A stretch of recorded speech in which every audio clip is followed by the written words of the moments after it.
አስደናቂ ጉዞ የሚጀምረው በሐምሌ 10 ቀን 1856 ዓመተ ምህረት በእኩለ ሌሊት በአንድ ኃይለኛ የመብረቅና የነጎድጓድ ማዕበል ወቅት ነበር። የተወለደው በዛሬዋ ክሮሺያ ሲሚልጃን በምትባል ትንሽ መንደር ውስጥ ሲሆን አባቱ ሚሉቲን ቴስላ የሰርቢያ ኦርቶዶክስ ቄስ ሲሆኑ እናቱ ጁካ ማንዲሽ ደግሞ ምንም እንኳን መደበኛ ትምህርት ባይኖራትም የቤት ውስጥ መገልገያዎችንና የግብርና መሳሪያዎችን በመፍጠር የምትታወቅ ብልህና ፈጣሪ ሴት ነበረች። ቴስላ የፈጠራ ዝንባሌውንና የማስታወስ ችሎታውን ከእናቱ እንደወረሰ ያምን ነበር። ከልጅነቱ ጀምሮ ቴስላ ልዩ የአእምሮ ችሎታዎች ነበሩት። ሙሉ መጽሐፍትን በቃሉ መያዝ፣ ሎጋሪዝም ሰንጠረዦችን ማስታወስና ቋንቋዎችን በቀላሉ መማር ይችል ነበር።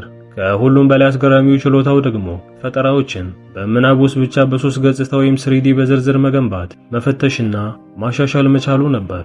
ምንም አይነት ስዕል፣ ሞዴል ወይም የሙከራ መሳሪያ ሳያስፈልገው ውስብስብ ማሽኖችን በአእምሮ ውስጥ ሰርቶ ያጠናቅቅ ነበር። ይህ የአእምሮ